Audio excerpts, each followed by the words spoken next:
जय हिंद प्यारे साथियों, कैसे हैं आप सब। आशा नहीं पूरे विश्वास के साथ कहते हैं कि आप सब एकदम मस्त होंगे, स्वस्थ होंगे और अपने अपने पढ़ाई को बेहतर ढंग से कर रहे होंगे। तो आज की इस क्लास में हम लोग करने वाला है क्लास 12 बिहार बोर्ड साइकोलॉजी अर्थात जिसको मनोविज्ञान बोलते हैं, उसी का 100 VBI ऑब्जेक्टिव प्रश्न को करने वाले हैं। 100 VBI ऑब्जेक्टिव को लेकर आए हैं जो आपके बिहार बोर्ड एग्जाम 2024 के लिए काफ़ी इंपॉर्टेंट है, काफ़ी महत्वपूर्ण है। तो उम्मीद है कि आप सब शुरू से लेकर अंत तक इस क्लास को कीजिएगा। क्लास कैसी लगी कमेंट बॉक्स में कमेंट कीजिएगा, और जो भी प्रश्न में डाउट हो आप लोग प्रश्न का जो भी डाउट हो आप लोग कमेंट करके पूछ लीजिएगा, सभी प्रश्नों का फटाफट से उत्तर देते चलिएगा। तो चलिए हम लोग बिना देरी किए अपने क्लास की ओर बढ़ते हैं, क्लास को शुरू करते हैं। बहुत ही मज़ेदार क्लास होने वाली है आज की। तो चलिए फटाफट से क्लास को शुरू करते हैं और कलेक्ट करते हैं 100 VBI ऑब्जेक्टिव को। इस क्लास का पहला क्वेश्चन जो है आपके स्क्रीन पर दिख रहा होगा। आप सभी ने बहुत सारा कमेंट किया था कि सर साइकोलॉजी का भी एक क्लास लगी, साइकोलॉजी का भी कुछ ऑब्जेक्टिव लगी। तो बहुत ही बेहतरीन ढंग से, बहुत ही मजेदार, बहुत ही वेरी वेरी इंपॉर्टेंट प्रश्न जो है साइकोलॉजी में लेकर आए हुए हैं। तो उम्मीद है कि आप लोग सभी प्रश्नों को अच्छे से दिमाग में बैठा लीजिएगा, सभी प्रश्नों को सुनते रहिएगा, गौर से सुनिएगा, हेडफोन लगा लीजिए और सुनते चलिए 100 VBI ऑब्जेक्टिव प्रश्न को, जहाँ से आपके बिहार बोर्ड एग्जाम में काफ़ी ऑब्जेक्टिव प्रश्न देखने को मिल सकते हैं। तो पहला प्रश्न जो है आपके स्क्रीन पर दिख रहा होगा, ध्यान से सुनिएगा। पहला प्रश्न क्या कर रहा है कि बुद्धि के विषय पर शोध कार्य करने वाले पहले मनोवैज्ञानिक कौन थे। ठीक है ना, बुद्धि के विषय पर शोध करने वाले, ठीक है ना, शोध कार्य करने वाले पहले जो मनोवैज्ञानिक व्यक्ति थे वह कौन थे। बिन्ने थे या फिर स्पीयरमैन थे या फिर थॉमसन थे या फिर गिलफोर्ड थे। तो इसका राइट उत्तर जो है आप लोग कमेंट कीजिएगा। जिस बच्चों को भी इसका राइट उत्तर याद होगा आप लोग कमेंट कीजिएगा, बाकी तो हम इसका उत्तर बता ही देंगे। तो इसका जो राइट उत्तर हो जाएगा, ठीक है ना, बुद्धि के विषय पर शोध कार्य करने वाले पहले जो मनोवैज्ञानिक व्यक्ति थे वह कौन थे, तो बिन्ने थे। कौन थे जी, बिन्ने थे। ऑप्शन ए इसका राइट उत्तर हो जाएगा। सभी प्रश्नों को ध्यान से सुनते चलिएगा, आपके दिमाग में बैठ लेंगे, जो बहुत ही इंपॉर्टेंट आप सबको मालूम होना चाहिए कि एग्जाम जो है बहुत ही नजदीक आ गया है। तो सुनते चलिए सभी प्रश्नों को। अगला प्रश्न जो आपके स्क्रीन पर दिख रहा होगा, दूसरा नंबर प्रश्न क्या कर रहा है कि संवेगात्मक बुद्धि का पद का प्रतिपादन जो है किसने किया था। संवेगात्मक बुद्धि पद का प्रतिपादन जो है किसने किया था। गाल्टन ने किया था या फिर वुड ने किया था। दोनों एक ही नाम है, ठीक है ना। सैलोवे या तथा मेयर किया था या फिर इनमें से कोई नहीं किया था। तो दोनों प्रश्न का राइट उत्तर जो है कमेंट कीजिएगा। दोनों प्रश्न का राइट उत्तर क्या हो जाएगा जी, तो सैलोवे और मेयर ने, किसने, सैलोवे और मेयर ने किया था। किसका, तो संवेगात्मक बुद्धि का प्रतिपादन। ऑप्शन क्या हो जाएगा, ऑप्शन सी इसका राइट उत्तर हो जाएगा। अगले प्रश्न की बात करते हैं। तो तीन नंबर प्रश्न जो आपके स्क्रीन पर दिख रहा होगा, तीन नंबर प्रश्न क्या कर रहा है कि किसने बुद्धि को एक सार्वभौमिक क्षमता माना है। ठीक है ना, किसने बुद्धि को एक सार्वभौमिक क्षमता माना है। वेसलर या फिर बिन्ने या फिर गार्डन या फिर इनमें से कोई नहीं। फटाफट से बताइएगा, तो किसने बुद्धि को सार्वभौमिक क्षमता माना है। तो इसका राइट उत्तर हो जाएगा ऑप्शन ए, वेसलर ने। किसने, तो वेसलर ने जो है सार्वभौमिक बुद्धि को सार्वभौमिक क्षमता माना है। किसको, तो बुद्धि को। ऑप्शन ए राइट उत्तर हो जाएगा। सभी प्रश्नों को ध्यान से सुनते चलिएगा, आपके दिमाग में दौड़ने लगेंगे सभी प्रश्न। आपको मालूम चाहिए कि एग्जाम काफी नजदीक है। तो ठीक है, तो आप लोग सभी प्रश्नों को सुनते चलिए, पढ़ने के उतना समय भी नहीं देंगे, खुद प्रश्न पढ़ रहे हैं आप लोग, केवल सुनते चलिए, आपके दिमाग में दौड़ेंगे हमारी बातें जो बहुत ही इंपॉर्टेंट है। चलिए अगला प्रश्न क्या है कि थर्स्टन, ठीक है ना, थर्स्टन के अनुसार जो है बुद्धि में कितने प्राथमिक मानसिक योग्यताएं उपस्थित होती है। ठीक है ना, बुद्धि में कितने प्राथमिक मानसिक योग्यताएं जो है उपस्थित होती है। ठीक है, किसके अनुसार, तो थर्स्टन के अनुसार, ठीक है ना, थर्स्टन के अनुसार जो है कितने प्रकार के मानसिक योग्यताएं जो है उपस्थित होती है हमारे बुद्धि में। 5, 4, 7 या फिर 8। ऑप्शन में दिया है 5, 6, 7 या फिर 8। तो इसका राइट उत्तर हो जाएगा ऑप्शन ए 5। कितने प्रकार के, तो 5 प्रकार के। ऑप्शन ए इसका राइट उत्तर हो जाएगा। अगले प्रश्न की बात करते हैं, तो 5 नंबर प्रश्न जो आपके स्क्रीन पर दिख रहा होगा, 5 नंबर प्रश्न क्या कर रहा है, 5 नंबर प्रश्न जो है कह रहा है कि निम्नलिखित में कौन जो है एक व्यक्ति का शील गुण है। व्यक्ति का शील गुण जो है कौन है, बुद्धि है या फिर अभिप्रेरणा है या फिर सृजनात्मक है या फिर सृजनात्मकता है या फिर संवेग है। एक व्यक्ति का शील गुण जो है निम्नलिखित में कौन है, 5 नंबर प्रश्न पूछ रहा है। तो इसका राइट उत्तर हो जाएगा ऑप्शन ए, बुद्धि। कौन है जी, तो बुद्धि है। ऑप्शन ए इसका राइट उत्तर हो जाएगा। नेक्स्ट प्रश्न बात करते हैं। 6 नंबर प्रश्न जो आपके स्क्रीन पर दिख रहा होगा, 6 नंबर प्रश्न क्या कर रहा है, जिन व्यक्तियों की बुद्धि जो है लब्धि 90 से 100 के बीच होती है उन्हें क्या कहते हैं। देखिए कितने मजेदार, कितने इंपॉर्टेंट, कितना इंटरेस्टिंग प्रश्न है कि जिस व्यक्ति का बुद्धि लब्धि जो है 90 से 100 के बीच होती है उन्हें क्या कहते हैं। जल, मूड, सामान्य या फिर प्रतिभाशाली। क्या कहते हैं जी, जल, मूड, सामान्य या फिर प्रतिभाशाली कहते हैं जिनकी बुद्धि लब्धि 90 से 100 के बीच होती है। जो भी बच्चे पढ़े होंगे साइकोलॉजी उनको मालूम होना चाहिए कि इसका राइट उत्तर क्या हो जाएगा जी, ऑप्शन ए होगा, जल। क्या हो जाएगा, ऑप्शन ए इसका राइट उत्तर हो जाएगा। चलिए अगले प्रश्न की बात करते हैं। अगला प्रश्न क्या करा है कि किसने कहा कि अमूर्त चिंतन की योग्यता ही बुद्धि है। यह बात जो है किसने कहा, बुद्धि का परिभाषा जो है या किसने दिया कि अमूर्त चिंतन की योग्यता क्या कहलाती है, तो बुद्धि कहलाती है। यह बात जो है किसने कहा था, ऑप्शन ए में दिया है बिन्ने, जो बिल्कुल नहीं होगा। ठीक है ना, चलिए अगले ऑप्शन देखते हैं। ऑप्शन सी में दिया है टर्मन, ऑप्शन सी में दिया है यहाँ पे रेबर, ठीक है ना, ऑप्शन सी में दिया है रेबर, इसका राइट उत्तर यही हो जाएगा रेबर। किसने कहा जी, रेबर ने कहा है, ऑप्शन सी इसका राइट उत्तर हो जाएगा। जो भी बच्चे जो साइकोलॉजी पढ़ते हैं उनको मालूम होना चाहिए कि इसका ऑप्शन सी क्या हो जाएगा, राइट उत्तर हो जाएगा। चलिए अगला प्रश्न जो है आपके स्क्रीन पर दिख रहा होगा कि जिन व्यक्तियों की बुद्धि लब्धि जो है 80 से 90 के बीच होती है उन्हें क्या कहते हैं। अभी प्रश्न था इससे पहले कि 90 से 100 के बीच को जल कहते हैं, तो यहाँ पर आपसे दिया है कि 80 से 89, ठीक है ना, 80 से 89 के बीच जो होते हैं उन्हें क्या कहते हैं, प्रतिभाशाली, मूड या फिर सुस्त या फिर औसत है। जिनका 80 से 89 की, ठीक है ना, 80 से 89 के बीच होता है, 8 9 प्रश्न पूछ रहा है, तो इसका राइट उत्तर हो जाएगा ऑप्शन बी मूड। क्या कहता है जी, मूड कहते हैं, ऑप्शन बी इसका राइट उत्तर हो जाएगा। चलिए अगले प्रश्न की बात करते हैं। 9वां प्रश्न जो है क्या कर रहा है कि किसने बुद्धि लब्धि के संस्प्रत्यय को विकसित किया है। बुद्धि लब्धि के संस्प्रत्यय को किसने विकसित किया है, बिन्ने, टर्मन या फिर अस्टर्न या फिर साइमन ने। तो 9वां प्रश्न का राइट उत्तर हो जाएगा, आप सबको मालूम होना चाहिए, टर्मन। क्या हो जाएगा जी, टर्मन जो किया था, ऑप्शन बी क्या हो जाएगा, ऑप्शन बी इसका राइट उत्तर हो जाएगा। देखिए कितने इंटरेस्टिंग प्रश्न जो आपके सामने दिख रहा होगा, कितने मजेदार, कितने मोस्ट वीवीआई ऑब्जेक्टिव जो प्रश्न है आपके स्क्रीन पर दिख रहा होगा। जो भी प्रश्न है काफी लाजवाब, काफी इंपॉर्टेंट है, जो आपके बोर्ड एग्जाम 2024 के लिए काफी ही महत्वपूर्ण है। अगला प्रश्न क्या है कि व्यक्ति के जीवन में सफलता का कितना प्रतिशत जो है संवेगात्मक बुद्धि से निर्धारित होती है। व्यक्ति के जीवन में सफलता का कितना प्रतिशत जो है संवेगात्मक बुद्धि से निर्धारित होती है, 60%, 70%, 80% या फिर 100%। तो 10वां प्रश्न का राइट उत्तर क्या हो जाएगा जी, 10वां प्रश्न का राइट उत्तर क्या हो जाएगा, ऑप्शन बी, जिनका भी है ऑप्शन बी इसका राइट उत्तर हो जाएगा। कितना परसेंट, तो 70%, ऑप्शन बी वाले बहुत बढ़िया। चलिए नेक्स्ट प्रश्न की बात करते हैं। 11वां प्रश्न जो कह रहा है कि प्राथमिक मानसिक योग्यता का सिद्धांत किसने प्रस्तुत किया था। प्राथमिक मानसिक योग्यता का सिद्धांत जो है यह किसने क्या किया था जी, तो सिद्धांत जो है किसने प्रस्तुत किया था, लिकर्ट या फिर गिलफोर्ड या फिर थर्स्टन या फिर गार्डन। तो इसका राइट उत्तर हो जाएगा ऑप्शन डी में यहाँ पे दिया है गार्डन। किसने दिया था जी, ऑप्शन डी गार्डन ने दिया था प्राथमिक मानसिक योग्यता का सिद्धांत। चलिए अगला प्रश्न जो आपके स्क्रीन पर दिख रहा होगा, 12वां प्रश्न है, किस वर्ष बुद्धि का पास मॉडल विकसित हुआ। बुद्धि का पास मॉडल जो है किस वर्ष विकसित हुआ, तो इसका राइट उत्तर जो है सभी बच्चों को मालूम होना चाहिए। इसका राइट उत्तर क्या हो जाएगा जी, ऑप्शन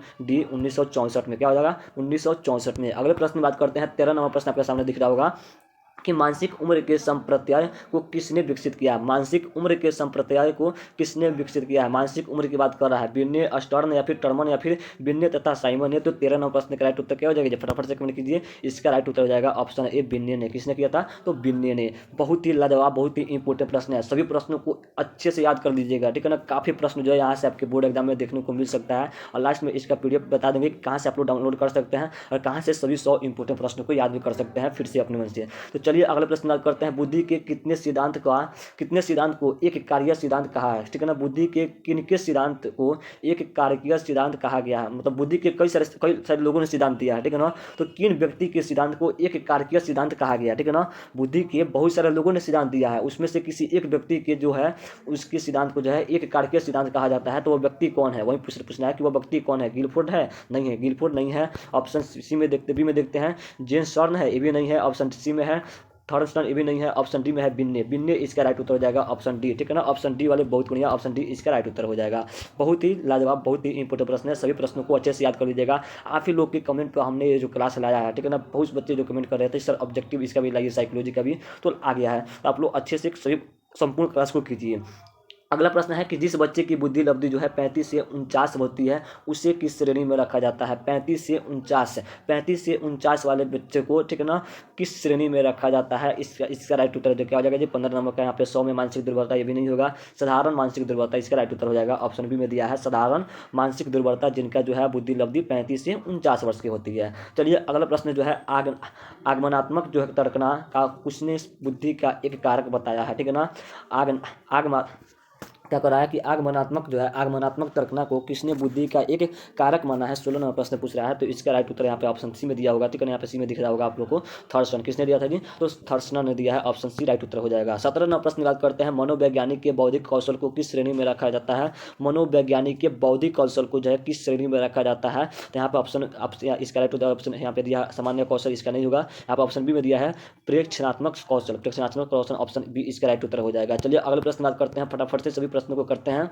अगला प्रश्न है कि गार्डन के अनुसार निम्नलिखित में किसी बुद्धि की एक श्रेणी में नहीं माना गया है। गार्डन के अनुसार, ठीक है ना, गार्डन के अनुसार जो है बुद्धि की एक श्रेणी में किसको नहीं माना गया है। तार्किक गणितीय को, या फिर जी कारक को, या फिर अस्थानी को, या फिर अंतरय भक्ति को। तो इसका राइट उत्तर हो जाएगा 18 प्रश्न का ऑप्शन सी में दिया है अस्थानी को। किसको, तो अस्थानी को, ऑप्शन सी राइट उत्तर हो जाएगा। चलिए अगला प्रश्न क्या कर रहा है।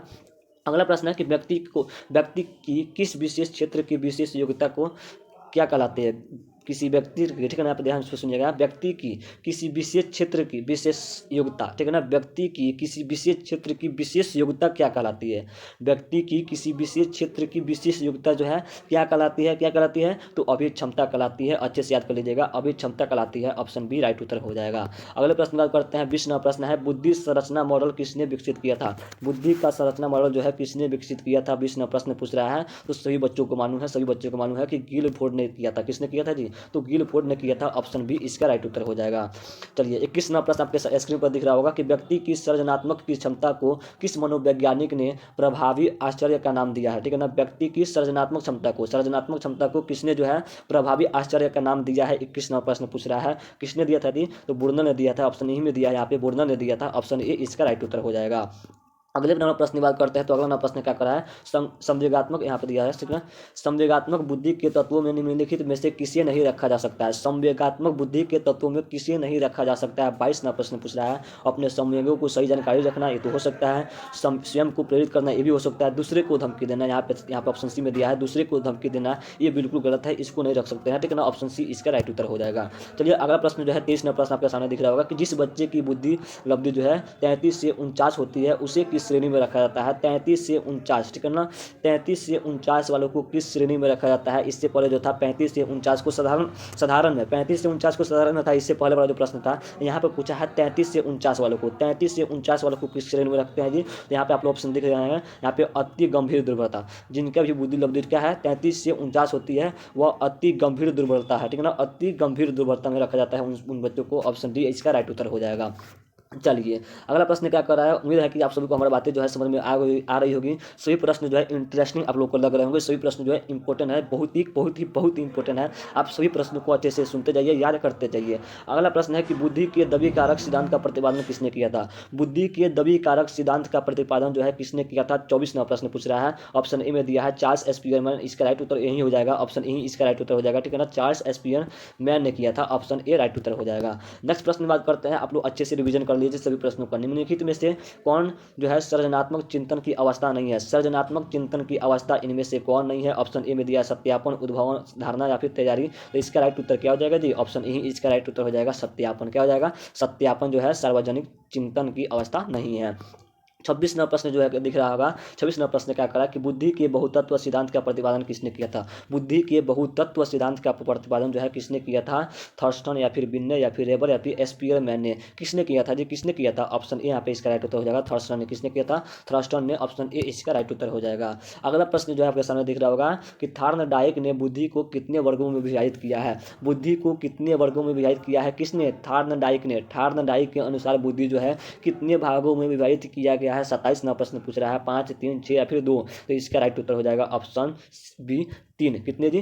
3 भागों में जो है थार्नडाइक ने बुद्धि को विभाजित किया है, 3 वर्गों में विभाजित किया है। ऑप्शन बी इसका राइट उत्तर हो जाएगा। चलिए कितने इंटरेस्टिंग, कितने मजेदार प्रश्न आपके सामने दिख रहा होगा। साइकोलॉजी में कितने अच्छे प्रश्न है, ठीक है ना, बहुत ही महत्वपूर्ण प्रश्न है। अगला प्रश्न है कि 25 से नीचे बुद्धि लब्धि वाले लोगों को किस वर्ग में रखा जाता है? जो 25 से नीचे बुद्धि लब्धि वाले लोग होते हैं उनको किस वर्ग में रखा जाता है? मूर्खों के, ठीक है ना, मूर्खों के, या फिर ऑप्शन बी में दिया है यहाँ पे क्षीण बुद्धि के, या फिर अल्पमति के, या फिर जड़ बुद्धि के। तो इसका राइट उत्तर यहीं पे हो जाएगा, ऑप्शन डी जड़ बुद्धि के। किसके बुद्धि में? तो जड़ बुद्धि के, जिनका 25 से कम होता है क्या? तो उम्र लब्धि बुद्धि, ठीक है ना, क्या होता है जी? तो बुद्धि लब्धि, जिनका 25 से क्या होता है, यहाँ पर 25 से कम होता है, उनको जड़ बुद्धि में रखा जाता है। अगला प्रश्न जो आपके सामने दिख रहा होगा, प्रतिभाशाली बालकों की सबसे बड़ी विशेषता क्या होती है? जो प्रतिभाशाली होते हैं उन बालकों की सबसे बड़ी विशेषता जो है क्या होती है जी? तो सूझ होती है। क्या होती है जी? सूझ होती है। ऑप्शन ए इसका राइट उत्तर हो जाएगा। अगले प्रश्न की बात करते हैं, 30वां प्रश्न आपके सामने दिख रहा होगा।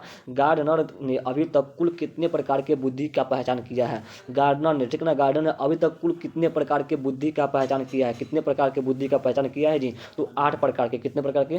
8 प्रकार के। ऑप्शन डी इसका राइट उत्तर हो जाएगा। चलिए 31वां प्रश्न जो आपके सामने दिख रहा होगा। 31वां प्रश्न क्या कर रहा है कि व्यक्तित्व का विश्लेषणात्मक सिद्धांत किसने प्रतिपादित किया था? व्यक्तित्व का विश्लेषणात्मक सिद्धांत जो है किसने प्रतिपादित किया था? 31वां प्रश्न का राइट उत्तर यहाँ पर हो जाएगा, ऑप्शन ए इसका राइट उत्तर हो जाएगा, कार्ल युग ने। किसने? कार्ल युग ने किया था। ऑप्शन ए राइट उत्तर हो जाएगा। अगले प्रश्न बात करते हैं, तो 32वां प्रश्न आपके सामने दिख रहा होगा कि निम्नलिखित में किसे व्यक्तित्व का नैतिक कमांडर कहा जाता है? व्यक्तित्व का नैतिक कमांडर जो है किसे कहा जाता है? अहम, उपाहम या फिर पराहम या फिर इनमें से सभी, किसको कहा जाता है? चलिए तो यहाँ पे 32 नंबर प्रश्न का जो राइट उत्तर हो जाएगा, ठीक है ना, 32 नंबर प्रश्न का राइट उत्तर हो जाएगा ऑप्शन बी उपाहम। किसने? तो उपाहम कहा जाता है व्यक्तित्व का नैतिक मंडल। किसे कहा जाता है? उपाहम को कहा जाता है। ऑप्शन बी यहाँ पे राइट उत्तर हो जाएगा। नेक्स्ट प्रश्न की बात करते हैं तो 33 नंबर प्रश्न आपके सामने दिख रहा होगा कि निम्न में से कौन प्रतिबल का स्रोत नहीं है? प्रतिबल का स्रोत इनमें से कौन नहीं है? चिंता, सामाजिक प्रतिबल, कुंठा या फिर संघर्ष। प्रतिबल का स्रोत जो है इनमें से कौन नहीं है? तो ऑप्शन बी सामाजिक प्रतिबल जो है प्रतिबल का स्रोत नहीं है, सामाजिक प्रतिबल। ऑप्शन बी इसका राइट उत्तर हो जाएगा।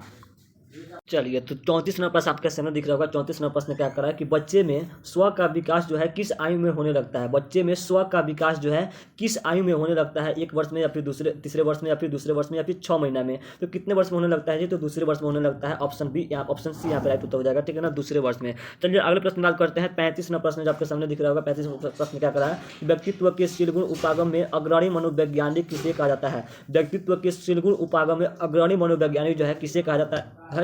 फ्रायड को, ठीक है ना, फ्रायड को ऑप्शन ए में दिया है फ्रायड को, ऑप्शन बी में यहाँ पे दिया है, ठीक है ना, आलपोर्ट को, ऑप्शन सी में दिया है थार्नडाइक को, ऑप्शन डी में दिया इनमें से कोई नहीं, तो इसका राइट उत्तर यहाँ पर ऑप्शन बी राइट उत्तर हो जाएगा।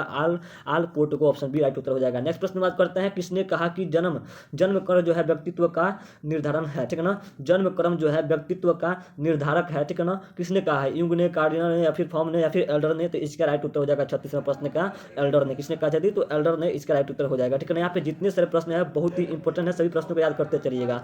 नेक्स्ट प्रश्न बात करते हैं तो कथानन, ठीक है ना, कथानन आत्मबोध परीक्षण किस तरह का व्यक्तित्व परीक्षण है? कथानन आत्मबोध परीक्षण जो है किस तरह का व्यक्तित्व परीक्षण है? तो 37 नंबर प्रश्न के यहाँ पर ऑप्शन ई में दिया है, इसका राइट उत्तर प्रपक्षी, क्या हो जाएगा? प्रपक्षी परीक्षण हो जाएगा। ऑप्शन ए इसका राइट उत्तर हो जाएगा। नेक्स्ट प्रश्न की बात करते हैं तो 38 नंबर प्रश्न आपके सामने दिख रहा होगा। टीएटी व्यक्तित्व मापन किस प्रकार का परीक्षण है? टीएटी व्यक्तित्व मापन जो है किस प्रकार का परीक्षण है? प्रश्नावली, आत्मविवरण, या फिर कागज पेंसिल जांच, या फिर प्रपक्षी? तो इसका राइट उत्तर क्या हो जाएगा जी? 38 का राइट उत्तर यहाँ पे ऑप्शन बी राइट उत्तर हो जाएगा, आत्मविवरण आविष्कारिका। आत्मविवरण आविष्कारिका इसका राइट उत्तर हो जाएगा, ऑप्शन बी। नेक्स्ट प्रश्न बात करते हैं तो 39 नंबर प्रश्न आपके सामने दिख रहा होगा कि रोजर्स ने अपने व्यक्तित्व सिद्धांत में केंद्रीय स्थान दिया है। रोजर्स ने अपने व्यक्तित्व के सिद्धांत में केंद्रीय स्थान जो है, बिंदु स्थान जो है किसको दिया है? आत्म को, अचेतन को, या फिर अधिगम को, या फिर आवश्यकता को, ठीक है ना, किसको दिया है जी? तो 39 नंबर प्रश्न का यहाँ पर राइट उत्तर हो जाएगा ऑप्शन ए आत्म को। किसका दिया है? तो आत्म को दिया है केंद्रीय स्थान, तो ऑप्शन ए राइट उत्तर हो जाएगा। अगले प्रश्न बात करते हैं। 40 नंबर प्रश्न आपके सामने दिख रहा होगा। निम्नलिखित में कौन आनंद सिद्धांत से निर्देशित होता है? आनंद सिद्धांत से जो है इनमें से कौन जो है निर्देशित होता है? अहम, इदम, प्राहम, या फिर इनमें से कोई नहीं? तो 40 का राइट उत्तर यहाँ पे ऑप्शन बी सही हो जाएगा, इदम। क्या हो जाएगा जी? एकदम। सभी प्रश्न जो है काफी लाजवाब, काफी इंपॉर्टेंट है, हर हाल में याद कर देना है। और यहाँ पे एक बार बताते हैं कि आप सबको मालूम होना चाहिए कि साइकोलॉजी में जो है 30 नंबर जो आपको प्रैक्टिकल में मिलता है, ठीक है ना, तो आपको 70 नंबर ही पूछे जाएंगे, जिसमें से 35 नंबर बनाना होता है। तो यहाँ से हमको लगता है कि बहुत सारे प्रश्न जो है 35 नंबर के आसपास आ ही जाएंगे, लेकिन बहुत सारे प्रश्न जो है यहाँ से आपके बिहार बोर्ड एग्जाम में लड़ जाएंगे, ठीक है ना। तो आप लोग अच्छे से सभी प्रश्नों को याद कर लीजिएगा। चलिए, तो 40 नंबर प्रश्न जो है, निम्नलिखित में कौन युग के व्यक्तित्व प्रकार के अंतर्गत नहीं समझा जाता है? किस युग को, ठीक है ना, किस युग के व्यक्तित्व प्रकार के अंतर्गत नहीं समझा जाता है? बहिर्मुखी, या फिर एंडोमार्फी, या फिर अंतर्मुखी, या फिर उभयमुखी? तो 41 का राइट उत्तर हो जाएगा, ऑप्शन बी यहाँ पे दिया है एंडोमार्फी। क्या हो जाएगा जी? एंडोमार्फी, ऑप्शन बी राइट उत्तर हो जाएगा। अगले प्रश्न की ओर बढ़ते हैं तो अगला प्रश्न क्या करा है? आदर्श व्यवहार के संबंध में अस्थायी विश्वास को कहा जाता है। आदर्श व्यवहार के संबंध में अस्थायी विश्वास को जो है क्या कहा जाता है? ऑप्शन ए में दिया है व्यक्तित्व, इसका यही राइट उत्तर हो जाएगा, ऑप्शन ए ही राइट उत्तर हो जाएगा, व्यक्तित्व कहा जाता है। चलिए, नेक्स्ट प्रश्न बात करते हैं तो 42 नंबर प्रश्न हो गया। यहाँ पे 43 नंबर प्रश्न आपका सामने दिख रहा होगा कि व्यक्तित्व सिद्धांत के विशेषक उपागम का अग्रणी है।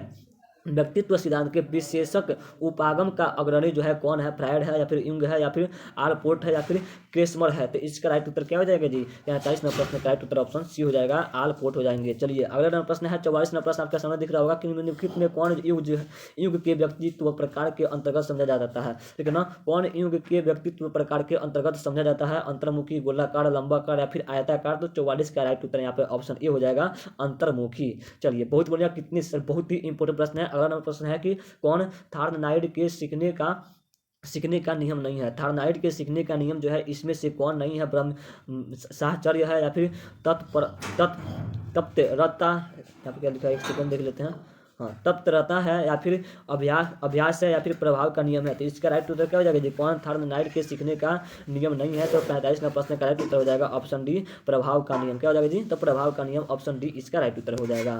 अगला प्रश्न जो आपके सामने दिख रहा होगा, अगला प्रश्न है कि सीखने के सूझ सिद्धांत के अनुसार प्राणी की सफलता मिलती है। सीखने के सूझ सिद्धांत के अनुसार, ठीक है ना, सीखने के सूझ सिद्धांत के अनुसार जो है प्राणी की सफलता जो है कब मिलती है? प्राणी की सफलता जो है क्रमशः मिलती है। कैसे मिलती है जी? तो क्रमशः मिलती है, ऑप्शन बी यहाँ पे दिया है, जो ऑप्शन ऑप्शन बी इसका राइट उत्तर हो जाएगा क्रमशः। अगला नंबर प्रश्न जो आपके सामने दिख रहा होगा कि रोसांक परीक्षण क्या है, ठीक है ना। रोसांक परीक्षण जो है कैसा परीक्षण है, बुद्धि परीक्षण है या फिर अभिक्षमता परीक्षण है या फिर प्रक्षेपी परीक्षण है या फिर इनमें से कोई नहीं है। तो 47 नंबर प्रश्न का यहाँ पे राइट उत्तर हो जाएगा, ठीक है ना, प्रक्षेपी परीक्षण। क्या हो जाएगा जी, जो रोसांक है वो प्रक्षेपी परीक्षण है, ऑप्शन सी राइट उत्तर हो जाएगा। अगले नंबर प्रश्न की बात करते हैं। 48 नंबर प्रश्न आपके सामने दिख रहा होगा कि निम्नलिखित में कौन शेल्डन के व्यक्तित्व प्रकार के अंतर्गत समझा जाता है। शेल्डन के व्यक्तित्व प्रकार के अंतर्गत जो है इनमें से किसको समझा जाता है, 48 नंबर प्रश्न पूछ रहा है। तो इसका राइट उत्तर यहाँ पे ऑप्शन यही सही हो जाएगा, अंतर्मुखी को। किसको, तो अंतर्मुखी को इसके अंतर्गत समझा जाता है। 49 नंबर प्रश्न आपका सामने दिख रहा होगा कि फ्राइडे के अनुसार जो है इलेक्ट्रा की अवधि में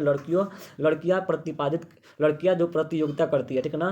फ्राइडे के अनुसार इलेक्ट्रा की अवधि में, ठीक है ना, कब, तो इलेक्ट्रा की अवधि में जो है लड़कियां जो है प्रतियोगिता करती है किससे, बहन से। ऑप्शन ए में दिया है बहन से, या फिर ऑप्शन बी में दिया है भाई से, या फिर माँ से, या फिर अपने पिता से। तो किससे करती है जी, 49 नंबर प्रश्न का राइट उत्तर फटाफट से कमेंट कीजिएगा। तो इसका राइट उत्तर हो जाएगा ऑप्शन सी, यहाँ पे हो जाएगा माँ। किससे करती है, तो माँ से प्रतियोगिता करती है। अगला प्रश्न जो है 50 नंबर तक हम आ गए। 50 नंबर प्रश्न क्या करा कि किसने जो है आत्म सिद्धांत की अवधारणा को प्रस्तुत किया है। आत्म सिद्धांत की अवधारणा को जो है किसने प्रस्तुत किया है। ऑप्शन यहाँ पे दिया है मास्लो, या फिर रोजर्स, या फिर फ्रायर, या फिर यूग। तो किसने किया है जी आत्म सिद्धांत का अवधारणा की प्रस्तुत, तो इसका राइट उत्तर हो जाएगा ऑप्शन सी, यहाँ पे फ्रायड है। किसने, तो फ्रायड ने किया था, ऑप्शन सी राइट उत्तर हो जाएगा। चलिए 50 प्रश्न जो है कंप्लीट हो गया। अगला नंबर प्रश्न की बात करते हैं। तो अगला नंबर प्रश्न जो है 51 नंबर दिख रहा होगा कि एल्डर के मनोवैज्ञानिक को कहा जाता है। जो एल्डर के मनोवैज्ञानिक है उसको क्या कहा जाता है, तो उसको कहा जाता है, यहाँ पे दिया है, ठीक है ना, मानवतावादी मनोवैज्ञानिक कहा जाता है। ऑप्शन सी यहाँ पे राइट उत्तर हो जाएगा। आप सबको मालूम होना चाहिए, वैज्ञानिक जो है एल्डर के मनोवैज्ञानिक को कहा जाता है। ऑप्शन सी इसका राइट उत्तर हो जाएगा। एक 52 नंबर प्रश्न आपके सामने दिख रहा होगा, कथानक, ठीक है ना, कथानक आत्मबोध परीक्षण के निर्माता कौन है। कथानक आत्मबोध परीक्षण के जो निर्माता है वो कौन है। 52 नंबर प्रश्न यहाँ पे दिया है, ऑप्शन ए में दिया है मार्गन, या फिर मार्गर एवं रोजेन विग। यहाँ पर ऑप्शन ई इसका राइट उत्तर हो जाएगा, ठीक है ना। ऑप्शन ई में दिया है इसका उत्तर, ऑप्शन ए इसका राइट उत्तर हो जाएगा। कथानन आत्मबोध परीक्षण के निर्माता कौन है, तो मार्गन एवं रोजेन विग, ठीक है। चलिए अगला नंबर प्रश्न की बात करते हैं। अगला नंबर प्रश्न क्या कर रहा है कि निम्नलिखित में जो है कौन स्व का एक प्रकार नहीं है। स्व का एक प्रकार जो है इनमें से कौन नहीं है। पहचान स्व, या फिर व्यक्तित्व स्व, या फिर सामाजिक स्व, या फिर संबंधात्मक स्व। तो इसका राइट उत्तर क्या हो जाएगा जी, इसका राइट उत्तर हो जाएगा तीसरा नंबर प्रश्न का ऑप्शन सी यहाँ पे दिया है सामाजिक स्व। इसका राइट उत्तर हो जाएगा ऑप्शन सी सामाजिक स्व। चलिए अगला नंबर प्रश्न जो आपके सामने दिख रहा होगा। अगला प्रश्न क्या करा है, व्यक्ति, ठीक है ना, व्यक्ति विविधताओं के महत्व का सर्वप्रथम वैज्ञानिक अध्ययन किया था, ठीक है ना। व्यक्ति विविधताओं का महत्व का सर्वप्रथम जो है वैज्ञानिक अध्ययन जो है किसने किया था। कैटल ने किया था, या फिर गाल्टन ने किया था, या फिर हल ने किया था, या फिर जेम्स ड्रेवर ने किया था। तो 54 नंबर प्रश्न के यहाँ पे इसका राइट उत्तर हो जाएगा ऑप्शन बी, गाल्टन ने किया था। किसने किया था जी, तो गाल्टन ने किया था, ऑप्शन बी यहाँ पे इसका राइट उत्तर हो जाएगा। अगला नंबर प्रश्न की बात करते हैं। तो अगला नंबर प्रश्न आपके सामने दिख रहा होगा, क्या कर रहा है कि टाइप सी व्यक्तित्व का प्रतिपादन किसने किया था, ठीक है ना। टाइप सी व्यक्तित्व का प्रतिपादन जो है किसने किया था। आलपोर्ट ने, या फिर मारिच ने, या फिर फ्रीडमैन ने, या फिर इनमें से कोई नहीं। टाइप सी टाइप सी व्यक्तित्व का प्रतिपादन किसने किया था। तो 55 नंबर प्रश्न का राइट उत्तर हो जाएगा ऑप्शन बी, मारिस ने, ठीक है ना, ठीक है ना, मारिस ने किया था, ऑप्शन बी इसका राइट उत्तर हो जाएगा। चलिए अगला प्रश्न आपके सामने दिख रहा होगा। अगला प्रश्न करते हैं। तो क्या कर रहा है कि फ्राइडे के अनुसार, ठीक है ना, फ्राइड के अनुसार जो है बच्चे विपरीत लिंग के माता पिता से सहज सुझाव महसूस करते हैं, ठीक है ना। फ्राइडे के अनुसार जो है बच्चे जो है विपरीत लिंग के माता पिता से सहज सुझाव का महसूस करते हैं।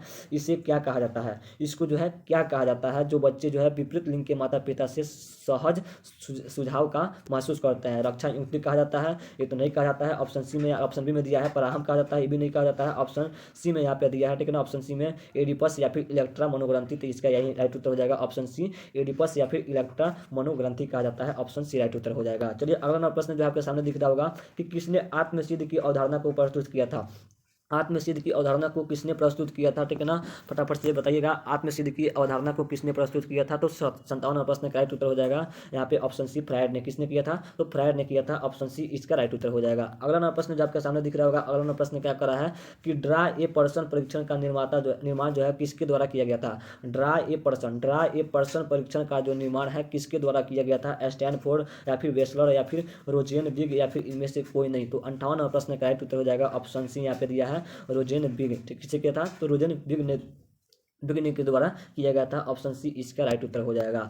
अगला नंबर प्रश्न आपके सामने दिख रहा होगा कि निम्न में कौन व्यक्ति जो है व्यक्तित्व विशेषता है। निम्न में से कौन जो है व्यक्तित्व विशेषता है, बुद्धि, या फिर अभिप्रेक्षणा, या फिर सृजनात्मक, या फिर संवेग। तो 59 सॉरी 59वां प्रश्न का यहाँ पे राइट उत्तर हो जाएगा, ठीक है ना, ऑप्शन सी सृजनात्मक। क्या कहता है, तो सृजनात्मक है, ऑप्शन सी इसका राइट उत्तर हो जाएगा। चलिए 60वां प्रश्न की बात करते हैं। तो 60वां प्रश्न जो आपके सामने दिख रहा होगा, 60वां प्रश्न जो है यहाँ पे कह रहा है कि निम्न में से कौन जो है आत्मनियंत्रण की तकनीक नहीं है। काफी लाजवाब प्रश्न है कि आत्मनियंत्रण की तकनीक जो है कौन नहीं है, बहुत ही इंपॉर्टेंट प्रश्न है। आत्म नियंत्रण की तकनीक नहीं है, आत्मनिर्देशन या फिर आत्मनियमन या फिर व्यवहार प्रेक्षण या फिर आत्म प्रबलन। तो 60वां प्रश्न का यहाँ पे राइट उत्तर हो जाएगा ऑप्शन सी व्यवहार प्रेक्षण। क्या हो जाएगा जी, तो व्यवहार प्रेक्षण इसका राइट उत्तर हो जाएगा ऑप्शन सी। चलिए बहुत बढ़िया। अगले नंबर प्रश्न की बात करते हैं। तो 61वां प्रश्न है, निम्नलिखित में कौन जो है वास्तविकता का नियम से निर्देशित होता है। काफी लाजवाब प्रश्न है। वास्तविकता का नियम से जो निर्देशित होता है वो कौन होता है, उपाहम होता है या फिर प्राहम होता है या फिर अहम होता है या फिर इनमें से कोई नहीं होता है। तो इसका राइट उत्तर हो जाएगा यहाँ पे ऑप्शन सी में दिया है अहम होता है। क्या होता है जी, तो अहम होता है, ऑप्शन सी राइट उत्तर हो जाएगा। चलिए अगला प्रश्न जो है, अगला प्रश्न क्या कर रहा है कि सामूहिक अचेतन के संप्रत्यय का प्रतिपादन जो है किसने किया था। सामूहिक अचेतन के संप्रत्यय का प्रतिपादन जो है वह किसने किया था।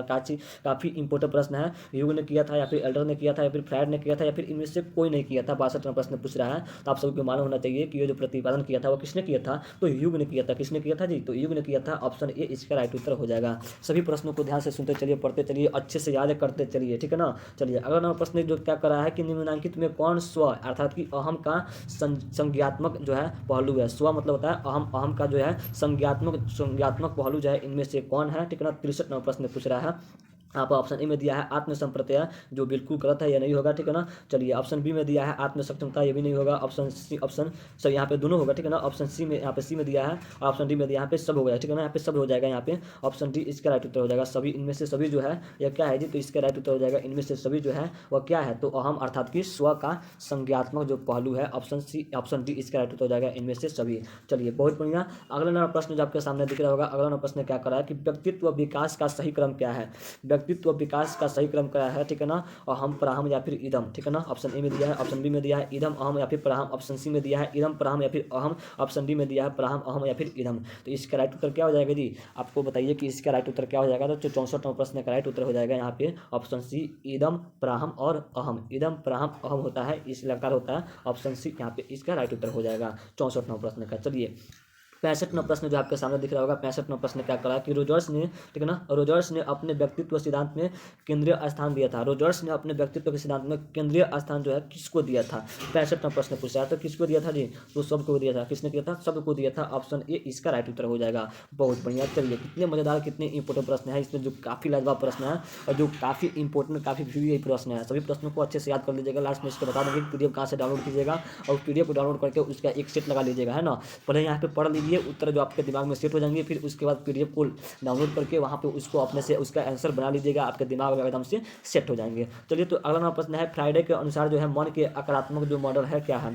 फ्राइडे के अनुसार जो है मन के आक्रात्मक मॉडल क्या है जी, चेतन है, उपाह है या फिर अहम है या फिर प्राहम है। तो 66वां प्रश्न का यहाँ पे इसका राइट उत्तर हो जाएगा ऑप्शन बी उपाह है। क्या है जी, तो उपाह है। चलिए अगला ना प्रश्न है कि शेल्डन के व्यक्तित्व का प्रकार में नहीं है। शेल्डन के व्यक्तित्व प्रकार में इनमें से कौन नहीं है, गोलाकार, आयताकार, लंबाकार या फिर क्रिस काय, कौन नहीं है जिस शेल्डन के व्यक्तित्व के प्रकार में शामिल कौन नहीं है। तो इसका राइट उत्तर हो जाएगा ऑप्शन डी, यहाँ पे है ब्रिस्काय। क्या हो जाएगा जी, ब्रिस्काय जो है शेल्डन के व्यक्तित्व के प्रकार में शामिल नहीं है, ऑप्शन डी इसका राइट उत्तर हो जाएगा।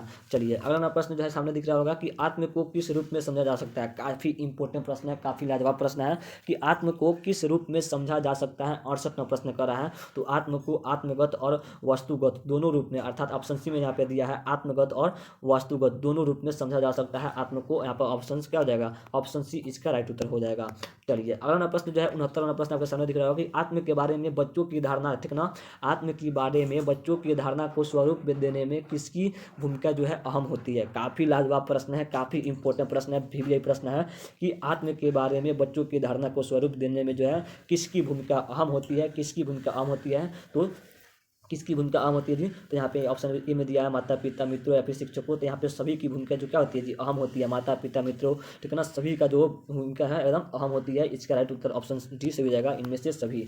अगला नंबर प्रश्न आपके सामने दिख रहा होगा कि एक लड़की को, ठीक है ना, काफी ज्यादा प्रश्न लग रहा है कि एक लड़की को अपने पिता से कामुक लगाव, ठीक है ना, अपने पिता से कामुक लगाव तथा माँ का स्थान लेने की इच्छा को क्या कहा जाता है। कोई लड़की जो है अपने पिता से कामुक लगाव लगती है और माँ का स्थान लेने की अगर इच्छा करती है तो उसको जो है क्या कहा जाता है, ठीक है ना, उसको क्या कहा जाता है। तो 17 नंबर प्रश्न का ऑप्शन यही में दिया है इसका राइट उत्तर इलेक्ट्रा या फिर पितृ मनोग्रांथि।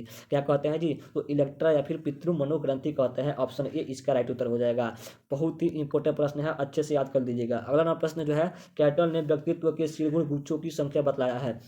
कैटल ने व्यक्तित्व के शीलगुण गुच्छों की संख्या जो है कितना बताया है, 12, 16, 18 या फिर 24। कितना है जी, कितना है शीलगुण गुच्छों की संख्या कितना है, तो इसका राइट उत्तर हो जाएगा ऑप्शन सी, ऑप्शन बी 16 है। कितना है, 16 है, ऑप्शन बी इसका राइट उत्तर हो जाएगा। बहुत बढ़िया। चलिए अगला नंबर प्रश्न जो आपके सामने दिख रहा होगा कि व्यक्तित्व के शीलगुण के आधार पर किसने व्यक्तित्व को विभाजित किया था, ठीक है ना। व्यक्तित्व के शीलगुण के आधार पर व्यक्तित्व को विभाजित किया था किसने, क्रेसमर या फिर शेल्डन या फिर जुग या फिर इनमें से कोई नहीं। तो 72 का राइट उत्तर हो जाएगा ऑप्शन बी, शेल्डन ने किया था। किसने किया था, तो शेल्डन ने किया था। चलिए अगला प्रश्न जो आपके सामने दिख रहा होगा कि निम्नलिखित में कौन जो है गिलफोर्ड के त्रिविमात्मक सिद्धांत का कारक नहीं है। त्रिविमात्मक सिद्धांत का कारक जो है कौन नहीं है गिलफोर्ड के, तो यहाँ पे इसका राइट उत्तर हो जाएगा 73 नंबर प्रश्न का। ऑप्शन सी में दिख रहा होगा आप लोगों को बस्टुनिस्ट। क्या हो जाएगा जी, बस्टुनिस्ट जो है इसका कारक नहीं है, बाकी सब है। यहाँ पे बस्टुनिस्ट जो है नहीं है, या तो इसका राइट उत्तर क्या हो जाएगा, ऑप्शन सी हो जाएगा। चलिए 74 नंबर प्रश्न जो आपके सामने दिख रहा होगा, 74 नंबर प्रश्न क्या कर रहा है, ध्यान से सुनिएगा। एक प्रभावी मनोवैज्ञानिक की विशेषता होती है, एक प्रभावी मनोवैज्ञानिक की विशेषता क्या होती है, काफी इंपोर्टेंट प्रश्न है। प्रभावी मनोवैज्ञानिक की विशेषता जो है वह क्या होती है, काफी लाजवाब प्रश्न है। तो यहाँ पे इसका सही उत्तर क्या हो जाएगा, सामर्थ्य या फिर वैज्ञानिक मानसिकता या फिर उत्तरदायित्व का बोध या फिर इनमें से सभी। तो इनमें से सभी इसका राइट उत्तर हो जाएगा, ठीक है ना। एक प्रभावी मनोवैज्ञानिक की जो विशेषता होती है वह सभी है, यहाँ पे सभी इसका राइट उत्तर हो जाएगा क्या, तो इसका इनमें से सभी राइट उत्तर हो जाएगा, ऑप्शन डी। चलिए बहुत बढ़िया।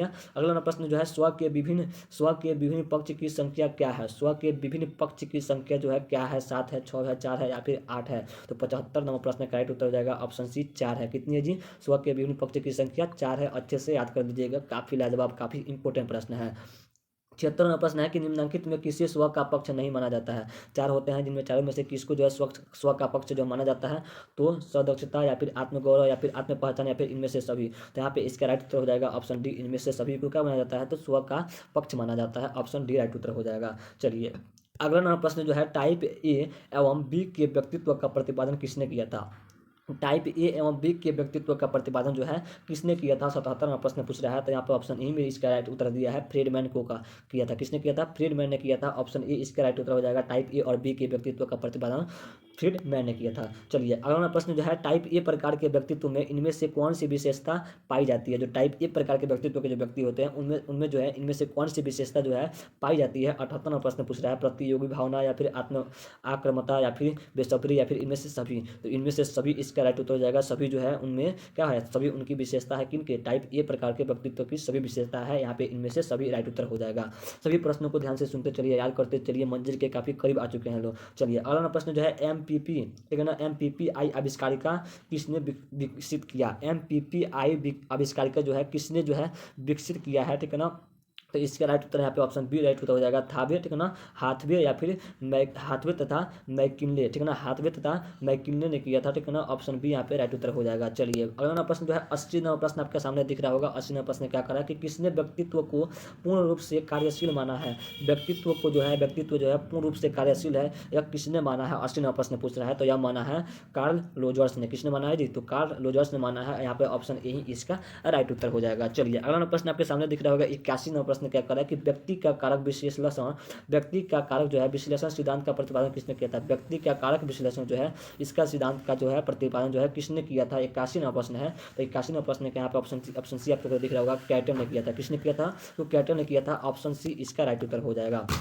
चलिए अगला प्रश्न है, किस अवस्था में जननेंद्रियों पर फोकस होता है। किस अवस्था में, ठीक है ना, किस अवस्था में जननेंद्रियों पर फोकस होता है, ठीक है ना, गुद्दा अवस्था में या फिर लिंग प्रधाना अवस्था में या फिर जननेंद्रिय अवस्था में या फिर मुखा अवस्था में। तो इसका राइट उत्तर क्या हो जाएगा, 82 नंबर प्रश्न का राइट उत्तर हो जाएगा, जननेंद्रिय अवस्था में जो है जननेंद्रियों पर फोकस होता है, ऑप्शन सी यहाँ पे राइट उत्तर हो जाएगा। चलिए अगला प्रश्न आपके सामने दिख रहा होगा। अगला प्रश्न क्या करा है, संवेदात्मक जो है संवेदात्मक अहम किसने संबंधित है। संवेदात्मक अहम जो है किससे संबंधित है, संवेदात्मक अहम जो है किससे संबंधित है, आत्मसंप्रदाय के या फिर आत्मरक्षा से या फिर आत्मसम्मान से या फिर इनमें से सभी से। तो इनमें से सभी से क्या है जी, यह संबंधित है, ऑप्शन डी इसका राइट उत्तर हो जाएगा, ऑप्शन डी। चलिए बहुत बढ़िया। अगला प्रश्न आपके सामने दिख रहा होगा जो काफी इंपॉर्टेंट लग रहा है कि कौन सी क्रिया जो है जीवन शैली में व्यापक रूप से लोकप्रिय अनुमोदन प्राप्त करने जैसा परिवर्तन लाती है। काफ़ी इंपॉर्टेंट प्रश्न है कि कौन सी क्रिया जो है जीवन शैली में व्यापक रूप से लोकप्रिय अनुमोदन प्राप्त करने जैसा परिवर्तन लाती है। आकार आहार या फिर सकारात्मक चिंतन, ठीक है ना। ऑप्शन सी में यहाँ पे दिया होगा व्यायाम, या फिर ऑप्शन डी में दिया है सकारात्मक अभिवृत्ति। तो 84 नंबर प्रश्न का यहाँ पे राइट उत्तर हो जाएगा ऑप्शन सी। यहाँ पे दिया है व्यायाम, क्या हो जाएगा जी व्यायाम, इसका राइट उत्तर हो जाएगा ऑप्शन सी। चलिए अगला नंबर प्रश्न की बात करते हैं। तो अगला नंबर प्रश्न आपके सामने दिख रहा होगा, क्या कर रहा है कि निम्न में कौन जो है अफीम अफीम से उत्पन्न औषध होता है, ठीक है ना। अफीम से उत्पन्न औषध जो है कौन है इसमें, मॉर्फिन है या फिर हेरोइन है, ठीक है ना, या फिर मैथाडोन है, या फिर इनमें से सभी है। अफीम से उत्पन्न औषध जो है इनमें से कौन है जी, कौन है, तो ये सभी जो है अफीम से ही उत्पन्न होते हैं। ऑप्शन डी यहाँ पे इसका राइट उत्तर हो जाएगा। अगला नंबर प्रश्न जो आपके सामने दिख रहा होगा कि आक्रमण या हिंसा को कम करने का उपाय क्या है। जो आक्रमण है और हिंसा जो है उसको कम करने का जो उपाय है क्या है जी, सामाजिक अधिगम है, या फिर विरेचन विधि है, या फिर परानुभूति है, या फिर इनमें से सभी है। जो सभी है इनमें से सभी जो है क्या है जी, आक्रमण और हिंसा को कम करने का उपाय है। ऑप्शन डी यहाँ पे राइट उत्तर हो जाएगा। काफ़ी इंपॉर्टेंट, काफ़ी लाजवाब प्रश्न है, अच्छे से याद कर लीजिएगा।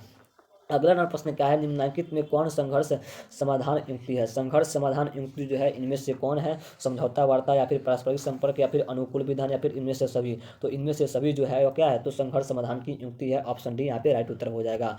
अगला नंबर प्रश्न आपके सामने दिख रहा होगा। अगला नंबर प्रश्न क्या कर रहा है कि लियोन फेस्टिंगर ने संज्ञात्मक असंवादिता सिद्धांत का प्रतिपादन किस वर्ष किया था, ठीक है ना। लियोन फेस्टिंगर ने संज्ञात्मक असंवादिता सिद्धांत का प्रतिपादन जो है कब किया था। 88 नंबर प्रश्न पूछ रहा है, तो कब किया था, तो 1857 में किया था। कब किया था, 1957 में किया था। यहाँ पे ऑप्शन डी इसका राइट उत्तर हो जाएगा। चलिए अगला नंबर प्रश्न आपका सामने दिख रहा होगा। अगला नंबर प्रश्न क्या करा है कि प्रतिबल के विपरीत अवस्था को क्या कहता है। काफी इंपॉर्टेंट प्रश्न, काफी लाजवाब प्रश्न है कि प्रतिबल के विपरीत अवस्था को क्या कहते हैं, चिंतन कहते हैं, या फिर अनुकूलन कहते हैं, या फिर शिथिलीकरण कहते हैं, या फिर इनमें से कुछ भी नहीं कहते हैं। तो क्या हो जाएगा इसका राइट उत्तर, इसका राइट उत्तर हो जाएगा विपरीत अवस्था को, प्रतिबल के विपरीत अवस्था को चिंतन कहते हैं। क्या कहते हैं, तो चिंतन कहते हैं। ऑप्शन ए इसका राइट उत्तर हो जाएगा। चलिए अगला प्रश्न जो है आपके सामने दिख रहा होगा, 90 नंबर प्रश्न आपके सामने दिख रहा होगा कि सामान्य अनुकूलन संरक्षण की तीसरी अवस्था का नाम क्या है। सामान्य अनुकूलन संरक्षण की तीसरी अवस्था का जो नाम है वह क्या है, 90 नंबर प्रश्न पूछ रहा है। ऑप्शन ए में दिया है परित्रात्री अवस्था। ऑप्शन ए इसका राइट उत्तर हो जाएगा, परित्रात्री अवस्था नाम दिया गया है। ऑप्शन ए इसका राइट उत्तर हो जाएगा। 91 नंबर प्रश्न जो है आपके सामने दिख रहा होगा कि ठीक है ना, अनोरस्किया, ठीक है ना, अनोरस्किया मनोरोसा जो है कि विशेषता होती है, ठीक है ना। अनोरस्किया मनोरोसा की विशेषता जो है इनमें से कौन है, ठीक है ना, कौन है इनमें से विशेषता इसकी। तो यहाँ पे दिया है, आप लोग दिख रहे होंगे ऑप्शन सी में, निद्रा व्याघात। क्या होता है जी, निद्रा व्याघात इसका विशेषता है। ऑप्शन क्या हो जाएगा, ऑप्शन सी इसका राइट उत्तर हो जाएगा। नेक्स्ट नंबर प्रश्न की बात करते हैं। तो 92 नंबर प्रश्न आपके सामने दिख रहा होगा कि अंग्रेजी के शब्द एस्ट्रेस, ठीक है ना, अंग्रेजी का एक शब्द है, ठीक है ना, एस्ट्रेस की उत्पत्ति जो है किस भाषा से हुई है। अंग्रेजी का एक शब्द है एस्ट्रेस, इसकी जो है किस भाषा से उत्पत्ति हुई है, जर्मन, हिंदी, ग्रीक, या फिर लैटिन। किस भाषा से इसकी उत्पत्ति हुई है जी, तो इसकी उत्पत्ति हुई है, ऑप्शन सी यहाँ पे दिया है, ग्रीक भाषा से। किस भाषा से, तो ग्रीक भाषा से हुई है। ऑप्शन सी इसका राइट उत्तर हो जाएगा। चलिए अगला प्रश्न है कि दबाव प्रतिरोधी व्यक्तित्व में कौन विशेषता नहीं पाई जाती है। दबाव प्रतिरोधी व्यक्तित्व में जो है इनमें से विशेषता जो है कौन नहीं पाई जाती है, दुश्चिंता, या फिर प्रतिबद्धता, या फिर चुनौती, या फिर नियंत्रण। कौन जो है दबाव प्रतिरोधी व्यक्तित्व में विशेषता नहीं पाई जाती है, तो 93 नंबर प्रश्न का राइट उत्तर हो जाएगा ऑप्शन डी, नियंत्रण जो है उनमें नहीं पाई जाती है। चलिए अगला प्रश्न है कि बाह्य आवेदक के प्रति प्रतिक्रिया को क्या कहा जाता है। बाह्य आवेदक के प्रति प्रतिक्रिया को क्या कहा जाता है, बाह्य आवेदक प्रति की प्रतिक्रिया को क्या कहा जाता है। तो 94 प्रश्न का यहाँ पे राइट उत्तर हो जाएगा अनुकूलन। क्या कहा जाता है जी, अनुकूलन हो जाएगा। ऑप्शन ए यहाँ पे राइट उत्तर हो जाएगा। नेक्स्ट नंबर प्रश्न आपके सामने दिख रहा होगा कि फ्राइडे के अनुसार जो है ऑलिम्पिक्स की अवधि में चालक प्रतियोगिता करता है। फ्राइडे के अनुसार ओलंपिक्स की अवधि में जो है चालक प्रतियोगिता जो है करता है, किसके साथ करता है चालक प्रतियोगिता, ठीक है ना। यहाँ पे ऑप्शन ए में दिया है बहन के साथ, ठीक है ना, ऑप्शन बी में दिया है भाई के साथ, ऑप्शन सी में दिया है माता के साथ, ऑप्शन डी में दिया है पिताजी के साथ। तो इसका राइट उत्तर हो जाएगा ऑप्शन डी, पिता के साथ। किसके करता है जी, तो पिता के साथ करता है। चलिए 96 नंबर प्रश्न आपका ऑप्शन में दिख रहा होगा, काफी इंपॉर्टेंट प्रश्न है कि इनमें से कौन जो है हमें दबाव में डालती है। काफी लाजवाब, काफी इंपॉर्टेंट, काफी वेरी इंपॉर्टेंट प्रश्न है कि हमें दबाव में जो है कौन डालती है। दबाव में जो है इंसान को जो है कौन डालती है, चुनौतियाँ डालती है, फिर समस्याएं डालती है, या फिर कठिन परिस्थितियाँ डालती है, फिर यह सभी डालती है। जो सभी है, ये सभी क्या है, सभी जो है मनुष्य को क्या करती है, तो दबाव में डालती है। जो भी चुनौतियाँ आती है वो भी दबाव में डालती है, समस्याएं जो है, कठिन परिस्थितियाँ जो है क्या करती है, तो हमें दबाव में डालती है। यहाँ पे ऑप्शन डी इसका राइट उत्तर हो जाएगा। चलिए बहुत बढ़िया। नेक्स्ट नंबर प्रश्न आपके सामने दिख रहा होगा कि बाह्य बल के प्रति प्रतिक्रिया को क्या कहा जाता है। बाह्य बल के प्रति प्रतिक्रिया को कहा जाता है, क्या कहा जाता है जी। तो 97 नंबर प्रश्न के यहाँ पर ऑप्शन ए में दिया है दब्बा, तनाव या फिर उपागम, इनमें से किसी नहीं हो जाएगा। ऑप्शन डी यहाँ पे राइट उत्तर हो जाएगा, इनमें से किसी का नहीं। ठीक है, चलिए अगला प्रश्न जो है 98 प्रश्न क्या करा है कि वे दबाव जिन्हें हम अपने मन में उत्पन्न करते हैं उन्हें क्या कहा जाता है। अपने मन में जिस दबाव को उत्पन्न करते हैं, अपने मन में जिस दबाव को उत्पन्न करते हैं उसको क्या कहा जाता है। भौतिक दबाव या फिर पर्यावरणीय दबाव या फिर मनोवैज्ञानिक दबाव। तो यहाँ पे इसके राइट उत्तर ऑप्शन सी सही हो जाएगा, मनोवैज्ञानिक दबाव कहा जाता है। क्या कहा जाता है जी, तो मनोवैज्ञानिक दबाव कहा जाता है जिस दबाव को अपने हम लोग मन में उत्पन्न करते हैं। तो ऑप्शन सी इसका राइट उत्तर हो जाएगा। 99 नंबर प्रश्न आपके सामने दिख रहा होगा। 99 नंबर प्रश्न आपके सामने दिख रहा होगा, क्या करा है कि कोलाहल की विशेषता, ठीक है ना, कोलाहल की विशेषताओं में किसे शामिल नहीं किया जा सकता है। कोलाहल की विशेषता में किसको जो है शामिल नहीं किया जा सकता है। तीव्रता को, इसको तो शामिल कर सकते हैं। पूर्वानुमेयता को, इसको भी शामिल कर सकते हैं। नियंत्रण योग्यता को, इसको भी शामिल कर सकते हैं। यहाँ पे ऑप्शन डी में दिया है क्रमबद्धता को शामिल नहीं किया जा सकता है। क्या है, तो ऑप्शन डी इसका राइट उत्तर हो जाएगा। चलिए 99 नंबर प्रश्न समाप्त हुआ। 100 नंबर प्रश्न आपका सामने दिख रहा होगा। 100 नंबर लास्ट नंबर प्रश्न है जो आप काफी लाजवाब है। 100 नंबर प्रश्न क्या करा कि यदि दबाव का ठीक से प्रबंधन नहीं किया जाए तो वह व्यक्ति क्या अतिजीविका, ठीक है ना, क्या अतिजीविता की संभावना में क्या हो सकता है, डैश डैश, ठीक है ना। यदि दबाव का ठीक से प्रतिबंधन नहीं किया जाए, ठीक है ना, दबाव का ठीक से प्रतिबंधन नहीं किया जाए तो जो व्यक्ति क्या हो जाता है जी, व्यक्ति का अतिजीविता की संभावना में वृद्धि करता है। क्या होता है जी, तो वृद्धि करता है। इसका ऑप्शन सी यहाँ पे राइट उत्तर हो जाएगा, वृद्धि करता है। ऑप्शन सी राइट उत्तर हो जाएगा 100 नंबर प्रश्न का। चलिए तो आपका कुल 100 ऑब्जेक्टिव जो है साइकोलॉजी में कंप्लीट हुआ। मनोविज्ञान का 100 ऑब्जेक्टिव प्रश्न जो है कंप्लीट हुआ। आप लोग कमेंट करके बताइए कि क्लास कैसी लगी।